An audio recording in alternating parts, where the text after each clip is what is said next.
Ladies and gentlemen, welcome to Exclusive with Mpoke Thompson here on The Citizen Digital. I'm at NMB Bank headquarters here in Dar es Salaam. Recently, The Citizen has been having great conversations about addressing Tanzania's skills gap. And NMB Bank has a management trainee program that looks to find solutions to this big challenge. And today we are going to have a conversation with the Chief Human Resources Officer, Emmanuel Akone, and also a beneficiary of the program, Salat Hood. The conversation is going to delve into how do we bridge the skills gap? How can Tanzania's promising graduates, the youth, gain opportunities in big corporations? Emmanuel, welcome to The Citizen Exclusive once again, and congratulations to NMB for taking this initiative. Thank you very much, Mpoke. Thank you. Now, for the audiences who are watching us, perhaps you could shed a bit more light on what is the Management Trainee Programme? Thank you, Mpoke. So our NMB Management Training Program is a structured program that is aimed to equip the new fresh graduates with hands-on experience. So it's a program where we really like looking on aspiring leaders, basically. And for us, it's not just giving them a fast career job, but really creating a platform where they can excel as leaders. So we identify the high potential, the high talents, and then we bring them into the bank, and then we take them through a number of structured interventions, ensuring that, like, in a very shortest possible time, that we create leaders, not only for the bank, but also for the industry and the country as well.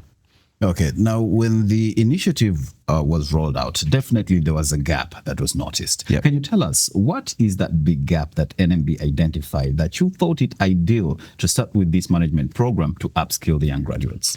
Thank you very much. Very good question. So when we made a affirmative decision to come up with this program, we had identified a gap, and the gap was basically how we were to bridge the skills and the knowledge that students were coming, the fresh graduates were coming with from the universities.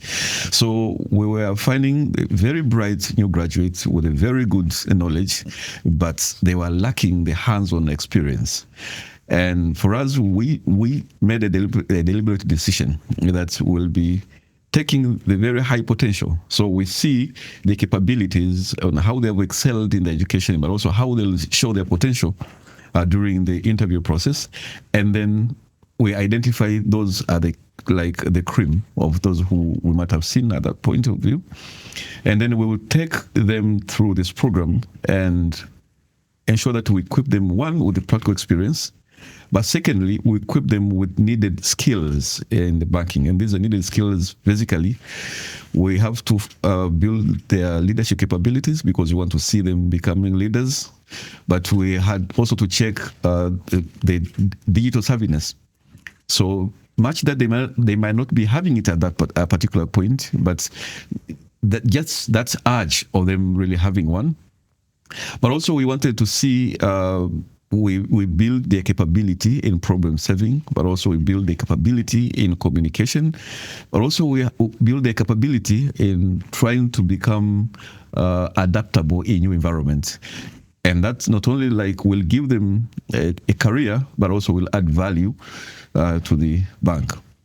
So when you look at the annual numbers when it comes to graduates who graduate from different universities here in Tanzania, absolutely, and especially if we are to double click on the business related disciplines, we find that close to 15,000 graduate within that specific discipline. And the job market, according to the National Bureau of Statistics, is over 360,000. Now, I was initially having a conversation with Salat, and when I asked her, what part of the business field did she specialize in? And she told me that she didn't actually study pure business at university. Now, that brings me to the diversity of the entire program. What specific disciplines, when it comes to the curricula, do you target from the universities? And also, Salat, you come in and also tell us, why did you choose, working in the banking industry? Yes, when we go to the universities, there are a couple of disciplines. It's multidisciplinary kind of a program that we invite out applicants to come in.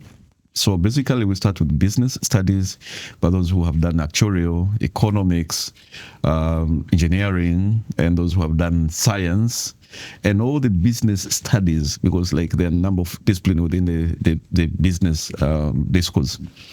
And how do we, at that point, we bring them into a bank and we expose them through the bank's processes. We teach them banking, but also we take them through different functions, through rotation. So they sit in function A of business, they sit in risk, they sit in compliance. Also, they go through HR, they go through like a different business function as well, where they are able to interact with customers, but some sits in technology. And surprisingly, it has happened a couple of times. People would have a lot of interest in areas other than the areas that they had studied. So that's as well, it cements the idea that we're having like any person with a bright mind and who with the capabilities to work in a bank at that high level can work in anywhere in the bank. So you have mentioned about Salhat. She'll tell you what she studied and what she's currently doing. So that's why Alia had mentioned, like, we also want someone who is adaptable to new environments, because you can add value in your space and other spaces. So, Salhat, you studied at the university. Yes. And was it your plan to work at a bank? So initially, no. And I know most people want to know what they want to do earlier on. But for me, even with what I did in high school, I wasn't really sure if that's what I wanted to take, what I did in uni. But one thing I always knew is that there are certain skills, if you have them, you can go anywhere. So for example, in my high school, I did PCM. Because I knew if I take PCM, I have a wide range of courses to do in uni. So in uni, I did quantity surveying. But again, with it, I knew that there are certain skills that if you need, maybe you can just be a doctor. But the rest of careers, most of the careers, I would say you can have. So I made sure I do my reports well, like from school, because I knew all type of careers involve you doing reports. I made sure I know my numbers well. I made sure whenever there's a presentation, I participate fully, because I knew these are skills that you can eventually, once you figure out where you want to go, you can apply them and they'll be useful. So when the NMB opportunity came, I just read the requirements that they had and I saw myself fit, and then I applied. Okay. Now, this brings me to also a very important question. And Emmanuel, you're in human resources. Yeah. We often, especially when you look at young Tanzanians, people have different aspirations.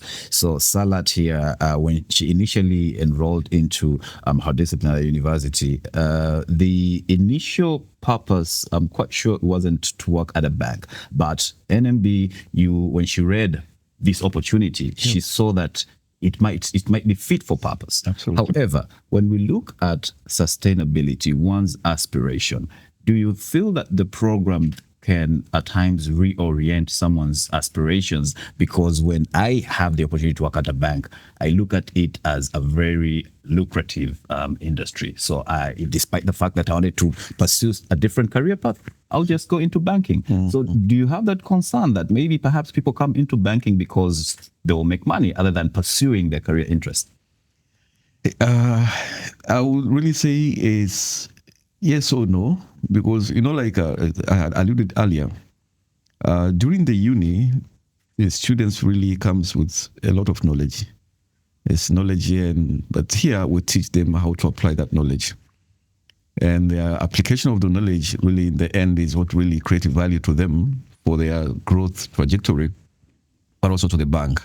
So looking at what could they have chosen? Like, did they have to decide to come to the bank or go to other industry?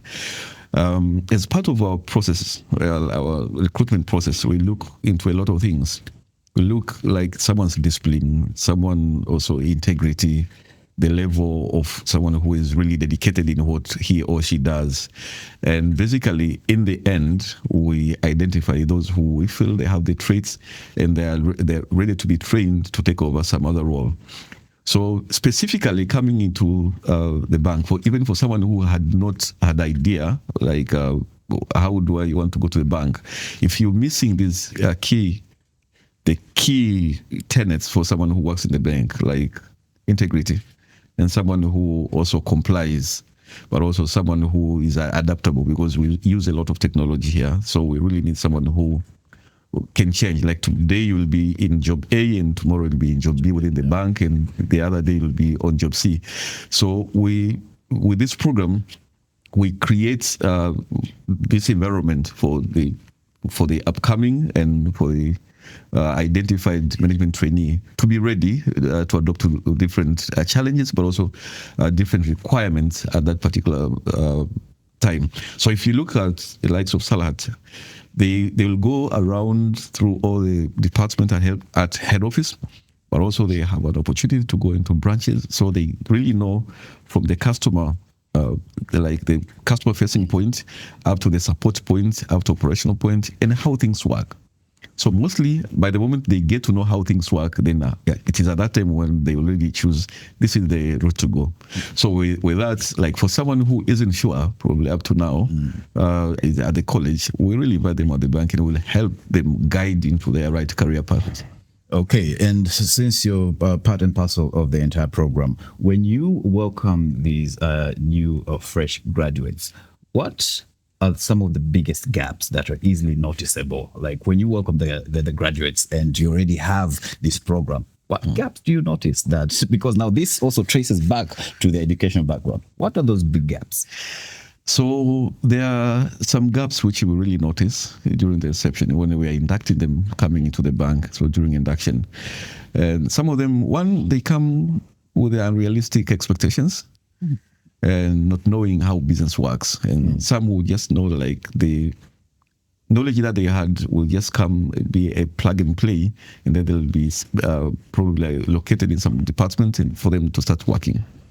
But with this particular program, we give them a 2-year program, just like as the first day of the employment. So they'll get to know what they'll be doing in probably like in July next year. And this will help them navigate through the processes and knowing the bank and know how things work and the bank and know how the business operates. So that's one. But secondly, they are coming here without really, they lack the industrial practical knowledge. Just having the knowledge which they might have read or did in some, like in their classes, but that practical knowledge, and which is a call like again for young students, but also the training institutions. Having the practical experience, like the field attachment, but also internship, is a very good exposure for young graduates really to get to know how things work in the business. And this will really help them to choose right path to go career-wise, but also really trying to manage the expectations, just getting to know what to expect when. It has happened like a couple of times. Someone coming and say like, I just want to be a manager in a year or two. So then you bring them in on board, and then like you tell them, that's fine, but this is the career path. Where do you want to go? If you want to go this way, these are the qualifications you need to get, and these are the experiences you need to gain. Having these, then you can become a manager. So we give them mentors, and mentors help them, guide them like through the right paths, what to read, what to learn, where to go, who to ask. So it gives them the exposure in the industry, and that exposure in the end, it helps them growing into leaders and transcend them into leadership roles. Okay, perfect. So, Salat, you've heard what Emmanuel has said. What was the experience like? As we've already established, you came from a very different discipline, and now you're in the banking industry. What was your first day like, and what was, that big, moment of realization that, okay, so these things are a bit different in this terrain? All right. So the biggest difference I'll notice is the difference between what you're learning in uni, because it was mostly theoretical, and then now you come to work, it's more practical. And especially for me, because I came from a different field and I had to adapt with more things. But then the program is structured in such a way that you're given practical assignments, and you're in teams of people that they're professionals that have been working for years, so they know the whereabouts of the work. So that guides you and gives you a full perspective of the business. And then you start making, from the practical assignments, you start creating real solutions, because in uni, everything is just hypothetical. But then now, when you create a solution, it will be used by people. So that gap, but then again, the program guides you and you're mentored, you have teammates, you have people to support you. And that gives you confidence as days go on. You find yourself adapting quicker, I would say, than if you're in any other program apart from this. So now, Imawa, back again to you. The job market here in Tanzania faces multiple challenges, and one of them is, graduates will tell you opportunities are not there, and then employers such as NMB will tell you opportunities are there, but there is a gap when it comes to skills. So now I want you to address this big I would say challenge that we're currently facing. Is it that there is a mismatch of skills, or the opportunities are not in plenty? How would you define the job market? And what role can NMB play and other big institutions to address this big challenge? Okay, I'll try to be very pragmatic on this one. Opportunity are there, though they are scarce. And the availability of the opportunity being scarce then means they are highly competitive. And for instance, like we have put some criteria which are very competitive for people to come in a program like this. And that tells those people who are capable, who have shown readiness, but also have shown earlier capabilities to adopt and to develop themselves. There's plenty of opportunities. And that's about the linkage now with people who are coming into the market, probably and the readiness and how the market is ready to receive them. There has to be some processes really to filter those who are very good and they're best in what they did during the university. That's why we're coming up with some of the threshold, like it has to start from somewhere to go to somewhere for one to qualify even to be called for aptitude tests, because we are going through a couple of processes. It's a phase of interviews before one is identified. And all these interviews, they are meant to put, really to stretch someone to unleash the potential that we want to see. And as upon seeing these potentials, we'll identify the kind of people we're looking for. And that's when they can be absorbed into the job market. So the call for graduates and for aspirants of these roles is basically there are opportunities in multiple places, but you really need to be good in what you're doing. You need to have a competitive advantage over others for you really to be considered into this role market. So much that you're doing like your specific cause, but you can do some extra understanding, like trying to be more tech savvy, trying to know how to write reports, probably like even if they're not part of your conventional curricula. But these are things that are really needed at workplace. You're preparing presentation, being able to present yourself, being able to look at things and coming up with solutions. So these are things that employers want. And you really need to have these abilities early so that they can be identified and then can be nurtured as you prepare to go into the job market, but also grow into the roles. Okay, so now the Management Trainee Program is a 2-year program. Yep. And when I was having a conversation with some of the NMB employees, they say that it's 100% retention. Absolutely. So far, 77 graduates, I believe, have benefited. They have graduated from the program. Absolutely. With some of them going to be positioned in very high places within NMB, but also other institutions. Absolutely. Now, can you tell us about the retention? How does that work for... Salat is currently going through the program. Absolutely. What should she look forward to when it comes now after she graduates? So after graduation, definitely, Salat, and I know basically based on what she's currently doing, definitely she'll be really employed like on a full permanent basis. And we expect her in a year or two really to take over middle manager and middle managerial role. And we see them growth, because with them, we just don't get them like they just come into the bank and just be normal workers. We really want to see value based on what the bank has invested with them during this program for the entire 2 years. And we have really seen them growing into places. We do have, like through the program, we have a number of graduates who have done very well. They are holding some managerial positions, both within the bank and outside the bank. Because there are times when they're getting some roles outside the bank and you see it's a growth opportunity, we can't really hold them back and we let them go. But that's why we're building this not only for NMB Bank, but also for the industry. So this program has produced some leaders in the industry now who are in management positions, some of them top management positions in some banks and some other financial related industries. Okay, so then are you at all ever concerned if you have spent your resources training, someone like Salat, and then eventually she goes and works potentially for your competition? How do you now manage such type of scenarios where, someone would opt out of working for NMB and they go somewhere else? Is there any maybe NDAs that are involved? No, that's a good question. You see, she's laughing. So whenever, like during the 2-year program, from the moment we onboard them and we attach them with mentors, and these are experienced professionals in the banks, and they know their career growth, their career path. They can grow their career path, and they'll know after 2 years I know I need to be somewhere.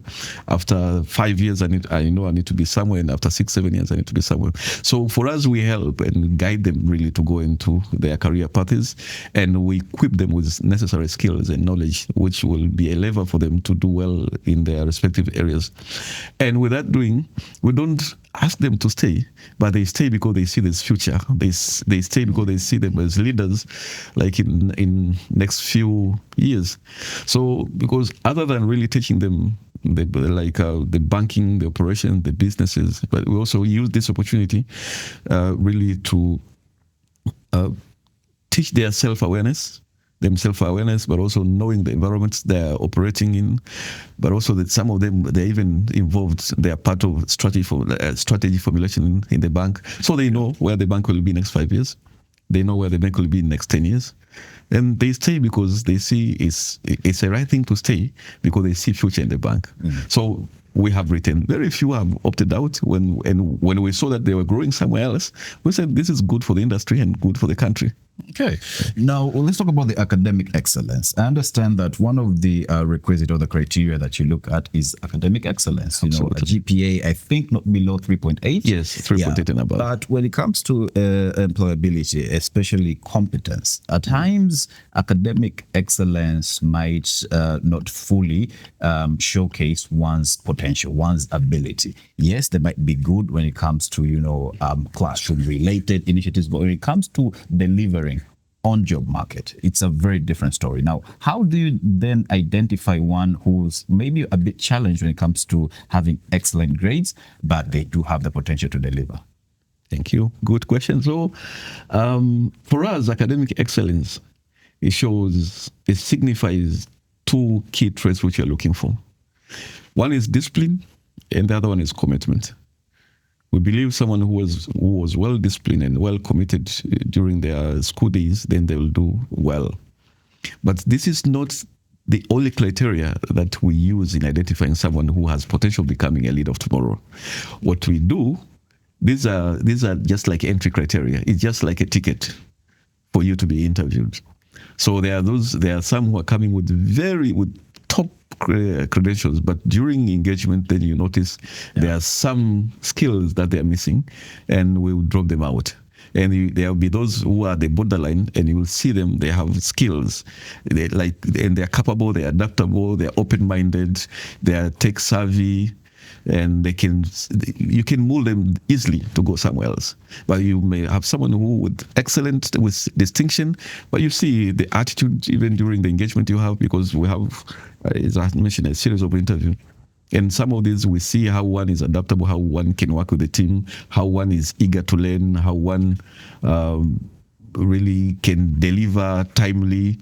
And so that shows all these early signs of success. And at that point is when we onboard them. But after even coming in, we don't rely on the academic excellence that they had displayed during their school days or during the interview. But we use that as just as a platform for us to keep on building and ensuring we mold them to become better professionals. As I had said earlier, when we hire management trainees, we don't hire just for the sake of giving them a first job, but we hire for ensuring that we have leaders for tomorrow. Okay, but then don't you think that those whose grades are below the 3.8 GPA will miss out on such opportunities? Because again, we are in a technological world. Recently, when the National Exam Council released results, it was identified that some people are using ChatGPT to answer questions. So Absolutely. that person might excel with flying colors, and then NMB comes with this opportunity. One of the criteria is academic excellence. You onboard them and then realize that there is a big gap. Now, how about those whose grades do not actually match up? How do they now gain an opportunity to potentially work for NMB? Thank you. At NMB, we are very intentional with the youth. Very intentional. So we have a number of programs that we have for youth. So this is just one of those programs, which is Management Trainee. But we have other interventions that we have with the youth. So we have internship and interns. The number of interns, like as it is now, I think it's 10 times bigger than the number of management trainees. Oh. So we have those who might not make a cut to the 3.8 GPAs, but we invite them to apply for internships, and they can really go in our website. You have internship application, and I think last year, the number of interns we had in the bank, we took about 40% of them they got employment in the bank. So they came as interns, and it is at that time where we were really assessing their capabilities, we're assessing their ability to learn, but also their ability to bring solutions, because we really need people who are bringing solutions to the bank, bringing solutions to the customers. So for those who won't make a cut, they are welcome. We're inviting them to come through internship opportunities, but also we have countless opportunities that we really advertise from time to time, and all these are meant really to get youth into employment and working with NMB as a top employer. Okay, so Salat, your opinion on academic excellence. Do you feel that it's a fair judgment of someone's potential when these big institutions such as NMB have these opportunities and they're looking at good grades as one of the criteria? You've been at the university not so long ago. Do you feel that judging someone purely based on their GPA is a fair assessment? Okay, so I would say yes. And this is because so your GPA says something about how you acted in the 4 years of your school. Getting at least 3.8 shows that you did your assignments on time. So an employer believes that there is a chance or probability that you also deliver the work that you're given at work on time. It means that you showed up in classes. So the employer also believes that if you showed up in class, then there is a chance that you'll also show up at work. So I think it's just a way for them to assess, or it's like the safest way. Of course, there are many ways, as Chief said, but this is one of the ways for you to use the past to assess the future of that person. Like if somebody showed up in class, if somebody attended classes, if somebody wasn't expelled. So there's a probability that that person will also, again, as I said, it's a probability that that person would perform. Then that's when in the interview, they come and assess all the other things. Okay. Now, you've had experience at NMB for over a year. Looking at the practical experience, the journey that you've had so far, what do you think needs to change in Tanzania's education system? So what needs to change? I think, especially in the universities, it needs to be more hands-on, more practical. So for me, I didn't do business, but I'll have my friends that did business. But again, it's like we're all starting in the same ground. Most of the things that they were taught in uni isn't what is happening in real life. So I would say maybe universities and employers need to sit and assess like what is the gap and try and put those to emphasize on practical training so that at least people are ready for what the industry needs once they graduate. So I think the biggest gap is on the things that are taught at school versus what we find at work. They don't exactly match. So Emmanuel, again, also the same question to you. You've welcomed all these graduates, so you understand what the strengths and weaknesses are. Absolutely. In your view, what do you think needs to change in Tanzania's education system for us to have better prepared graduates? For me, I think there has to be a very, very workable relationship between the industry and the universities. And such relationship will really determine, and the industry, like what the industry will just show what they need, and the university should respond to the need of the industry in a manner that there has to be a lot of engagement. One, from students getting really practical training in the industry where they wish or they have an ambition to work around. But secondly, is for universities using professionals who works in the industry also to be like gets lecturers from time and again, really giving a different perspective. Like they hear the lecturers and the modules, and the causes outlines. But there's this issue how things work in the industry. But third, is collaboration between universities and employers. For instance, at NMB, we have an MOU with 4 of the big universities in Tanzania. And such a MOU, among others, is giving the students a chance to come and work here for practical training, but also coming here, work as interns. But also we have been sending the professionals to go and give public lectures to such universities. But also in turn, we use some of their researches. They're doing a lot of business research sometimes, and they give us those research, and we use those research in developing the business, but also in bringing solutions in some of the issues we have at the bank. So this kind of relationship between industry and university and the engagement that we're having from time and again, in the end, it will really define what is really needed to be done by the unis, but also to be done by the industry. So now currently we're living in a digital age. Technology has disrupted many industries, the banking sector being one of them.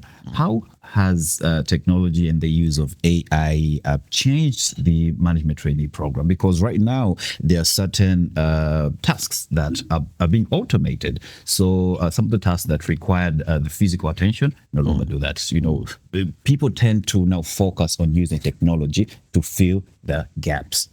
What does this program now tie in AI and technology, and how is it going to reshape the entire management training program? Thank you very much. And it's a very topical issue now. Like, will AI replace people, or like, will AI improve efficiency? So for us, like I had mentioned earlier, one of the prerequisites, one of the key criteria that we're looking for the management trainee who are coming is being digital savvy. And with that one, we really want those who will be able to use AI in getting their job easy. So for a role, probably like for a job, like for a work probably that was supposed to be done in 4 days, now it can be done sometimes in 2 hours or in an hour using AI. And with that, we are very deliberate. We even teach, and we're now even developing some framework, embedding AI in a number of activities we have in the bank. But we have automated a number of processes again on the back end where some people used to do those roles. But for us, being like a learning organization, whenever there's a role that has been automated, we'll reskill this kind of a person and do some other role, because we have a lot of roles to be done in the bank. So we are really encouraging, and we have embraced the use of AI and technology in the bank. And for those who we are onboarding, those will also be areas of check whether they are good at it or not. So how will it impact? Probably it will even improve the program, because there are things like now we know there are things that can be done in a more efficient way using AI than relying on human interventions. But you need someone who knows to prepare good prompt for them to get good results of whatever that they're doing. Okay, so there's this saying that, AI will not replace, the human efforts, but it's people who also use AI who stand the upper hand. What is your message to young Tanzanians when it comes to the use of technology, and especially coming to work for NMB? Is it, how important is it for them to understand technology, to be tech savvy, as you mentioned, and also using AI? How important is it? It is very important to embrace AI and embrace technology in its totality, because if you avoid it, that means you'll be left out of the equation. So you really need to embrace it. You really need to learn about it, understand it, and like understanding it better, that it gives you the best of the best results.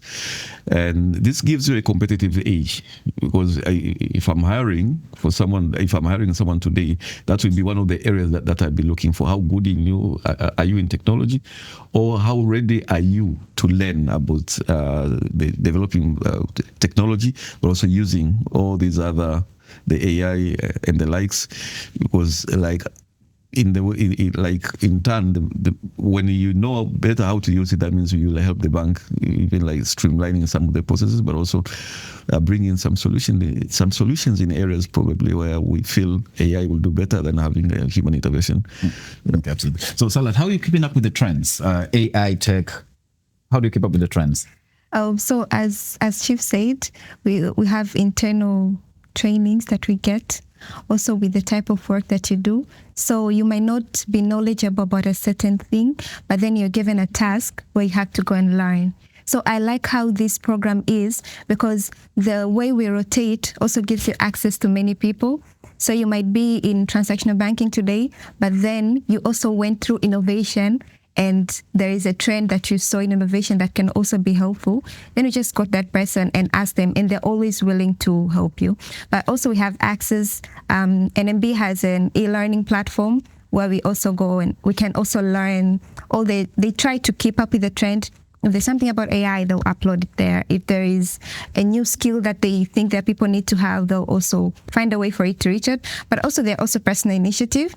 You see, for example, there is another bank in a certain country that has been affected by this thing. And as somebody at NMB, you also don't want that to happen to your bank. So go and learn about it. What happened? What was their case?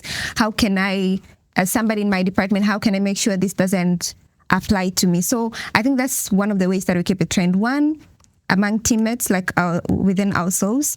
Two, with our learning platforms that we have. And three, with learning from what is happening in the industry generally. Okay, so big employers, not just big employers, I would say any employer generally, they often ask for people who have experience. And for young graduates or people who are prospectively looking for opportunities, they find this as a big challenge, because you're straight out of university, an opportunity is there, but they want 3, 4, 5 year work experience. Now, as a new graduate, you've been in this program for 1 year.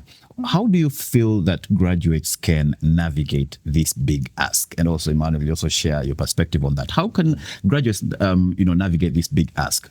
Lack of experience, but the opportunity is there. So I could be speaking from a place of privilege because I got a job straight from uni. But what I think is, first, universities need to be burdened by the fact that some of their top students aren't getting jobs. They're doing their best. You train this person, you give him or her 5.0 GPA. Why is this person not employable? So I think that would help bridge the gap between what they're teaching and what is actually required in the market. Second, employers need to create more opportunities for people, because even your CEO started somewhere. Somebody had to believe in her or him to give him an opportunity to get the experience needed for 15 years later to become a CEO. So I think if more companies created such programs like management trainees and internship and all these programs that help you kickstart your career, I think that would be helpful. But lastly, the graduates themselves, I think they need to put a dedicated effort to search for these opportunities. For example, today you watch this video, and then you hear a chief here talking about AI every time, AI. Then you're like, okay, so companies want people that are tech savvy. What can I do so that the next interview I go into, I portray that I'm actually tech savvy? So I think it's something that everybody it's something that everybody has a part to play. Employers have to create opportunities. Universities need to figure out where is the gap, why are our candidates or top candidates even not being employed, and the graduates themselves have to put effort to make sure that they have the skills that are needed by the market.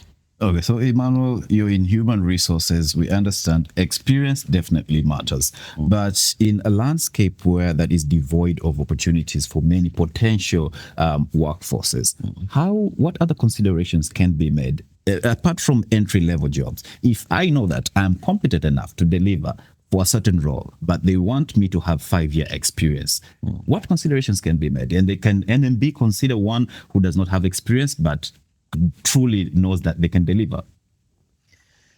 Thank you. So for us to know that someone can deliver, that must be like for someone who has experience, who has worked, it must be proven that this person can deliver. And we have some other alternatives to that, specifically for those who are really coming out of universities like Salhat here. Salhat, they will tell you, part of the interview process, they were given projects. They were given projects to prepare, and then they had to go and present. And they present to the management, not only just to managers, but they were given problems, and they were told, just go sit, work around, and bring us solutions. And there was no phone, no anything, so it was just them and the computer. And they were given a very limited time, and they did that, and they came and presented, and they were very good presentations, hence these are here. So it tells what, like experience, unfortunately, you don't come out of college with experience, but you need to be ready to start from somewhere. You need to be ready to volunteer, go for interns, so that you can learn and get to know how things work in the bank. And rather than waiting for a certain job to come for you to apply, for jobs which need experience, because like there are some roles which really requires experience, and it has to be proven, because you can't just say like I can do that, and then you do trial and error for an institution like ours. Yeah, that will be a disaster. Yes, indeed. So it has to be your experience that is earned, but it was earned after someone had gone through a certain level of starting a career as intern. As an intern, this person really showed the capabilities that they could do that role, and on doing that role, then one can easily be considered to go somewhere. So experience should not only be through employment, formal employment, but it can be through getting somewhere to work as an intern, and you showcase your talent, you showcase your capabilities and potential, then you will be considered to go somewhere. As we're almost wrapping up, what has been the highlight of the Management Trainee Program, but also what have been the most challenging part of this entire journey? Thank you. The highlights of the Management Trainee Program is really seeing these young potentials coming into the bank straight from college, going up and holding leadership positions and making impact, some impact just to the bank or some making impact to the country. So that has really been the major highlight. A fresh graduate, trained, mentored, go somewhere and make an impact. Challenges, I alluded earlier, sometimes the fresh graduates comes up with a lot of expectations. That's why we give them mentors during the early days of their engagement with the bank. And sometimes the expectation they'll just be in a program a year or two, and then one would be appointed as a head of something, like in a certain organization, and then they leave, rush to become a head, or a manager in one of these other organizations, and then like just to notice, like after 4 or 5 days, after like a few years, while you're supposed to be learning, then you're supposed to be teaching with little experience. And we've seen some of them being derailed, leaving the proper career path and going to do some other work. And some of them would really get back, and then we start afresh with them. But some you really go and see them and say like that was a very high potential candidate, but probably like he or she lacked guidance during the early career phase, and then they went somewhere where they could have done better at that space. So that's a challenge, but it's a challenge that's why, like, how do we address this challenge is really we match them with mentors, people with quite good experience, and they really help them navigate through their career paths in the bank. Yeah. And are young Tanzanians motivated by money, how much they can potentially make, or are they motivated more by building their careers? From your experience, do people come to NMB because they believe that it will be a high-paying job, or do they come here because they want to build themselves? And on that, what's the average pay for someone who goes through the entire training program and then they are employed? If at all you can reveal that figure. I won't go to the figures, but in responding to the first question, are they really for money, or are they really for building careers? For us, money, and we tell them, the likes of Salhats, we tell them money is a result. You really need to build a career, and money will come. But for those who we have, like I had mentioned earlier, we have those who really they come in and then like in a year or two and say like I need to go somewhere. They have given this more than what I'm earning and I'm ready to leave. But they will go somewhere and then you see them probably they're in the same role for 4 or 5 years. And you see these who stayed, they'll grow, they grow into roles and probably go above the roles that one is holding because he was influenced by money. So we normally tell these management trainees when they come in here, right, really focus on building your career. Focus on creating depth of knowledge during this early phase when you have all the energy, you have all the time to learn from books, to learn from other resources, to learn from people, but also to learn from the job by creating depth of knowledge. Once you have a right depth of knowledge, people will be looking for you. And that's where you can negotiate. You can say like, no, I need probably like this other money. Yeah. So it will just come as a result. So focus on being good in what you do. Okay. So Salat, maybe you can share now from a youth perspective, how important is how much one makes to, when you're working, and you can be very honest, as I mentioned, are you motivated by money? Are you motivated by building career? Or is it a balance of the two? Well, I'd like to say it's a balance. One, NMB is a top employer and they're very considerate when they're giving you the numbers. They have assessed the life in Dar es Salaam, they have assessed the economy, and they know that if they give you this amount, it's reasonable compared to the work that you're doing. But also, as Chief said, building a career is more important, especially in these early stages, because then it's when you'll be able to negotiate for the bigger numbers in the future because you have things to show up for.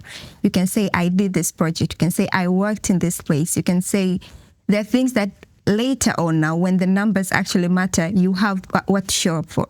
So again, number is a result of the experience and the value that you bring. But I wouldn't say that what you're starting with is not important because yes, you need to live. You have basic needs. But again, NMB considers that the number that they won't give you anything beyond your value and beyond the market value. And I think it's probably much more than most of the entry levels in the market. Okay, so you're finishing your program in December. What are you looking forward to? What's next for you? Well, I think I'm just full of excitement. I can't wait to now be in a position where I get to apply all that I've been learning for the past 2 years. But also, as he said, every time you hear him saying that we expect it to be this, we expect it to be that, when you're in a management trainee, there is a certain level of expectation that people hold you for. Like you were trained, you had a mentor, you had access to all these senior leaders. So I'm looking forward to now use all that, take advantage of all the things that you have brought to me and deliver. As I said, they're preparing leaders for not just the bank, but for the industry. So I'm looking forward to be that impactful, not just for NMB, but for the economy in general. And now, what is your message to young Tanzanians out there who are perhaps struggling to find jobs? There are those who are at the university, they're looking forward to entering the job market, but they don't know how to go about it. What's your message of inspiration? You've been through that journey. You're in a much better position right now. What is your message to young Tanzanians? So my message is, as Chief said, jobs are scarce, but they're there. So just keep on applying, especially if you can apply to the Management Trainee Programme at NMB. It's the best way to start your career. But also try to be as knowledgeable as you can. Try to be in places where you can hear of these opportunities, because there are people that miss out on jobs not because they don't have the qualities, they have the GPAs, they have the soft skills, but they just don't hear of such opportunities.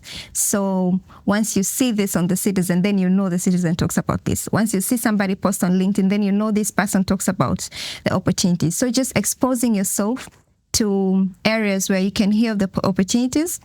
Also, as Chief said, having the soft skills. If you're in uni now and you hear all people talk about being data-oriented, being tech-savvy, and you can actually prepare yourself by gaining those skills, do them. The soft skills that everybody's talking about. Can you present your work for people to understand? Can you speak publicly? Can you write sensible reports? All these things that people are talking about, preparing yourself so that you're ready.